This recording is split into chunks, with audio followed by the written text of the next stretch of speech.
Hi friends, నేను మీ Arjun blog Vihari. Good morning అందరికి. నేను రోజు ఎక్కడికి జాగింగ్కి వెళ్తానో తెలుసా? మా ఇంటి పక్కన ఉన్న నెక్లెస్ రోడ్ అన్నమాట. ఇది మన నెల్లూరు ఫేమస్. ఇప్పుడు ఇంకా చాలా బాగా డెవలప్ చేస్తున్నారు. ఇక్కడ శివాలయం ఉంది. మళ్ళీ ప్రశాంతమైన వాతావరణం చాలా బాగుంటది. గ్రీనరీ. మార్నింగ్ మార్నింగ్ ఇలా ఇక్కడ చల్లగా కూల్ కూల్ టైంలో అయితే ఇంకా చాలా బాగుంటది. ఇలా చేపలు కూడా పడతా ఉంటారు. ఇక్కడ సేల్ కూడా చేస్తారన్నమాట. చేపలు కూడా మనం తీసుకోవచ్చు. ఇంకోటి ఏంటంటే ఇక్కడ అందరూ మార్నింగ్ వాక్ కి అలా చాలా బాగుంటది.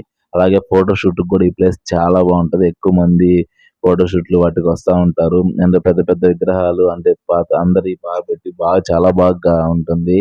పీస్ఫుల్ నేచర్ చాలా నచ్చింది నాకైతే ఇక్కడికి రావడం. మా ఫ్రెండ్స్ తో కూడా అలా వచ్చి కూర్చొని అలా సరదాగా గడపడానికి కూడా చాలా బాగుంటది అనమాట. అలాగే పక్కనే టెంపుల్ ఉంది, అమ్మవారి టెంపుల్. ప్రశాంతంగా ఉంటది, చాలా పీస్ఫుల్ గా. అలాగే పక్షులు ఎగురుతూ ఉంటాయి ఈ పక్కన చూస్తూ ఉంటే. Please like and subscribe.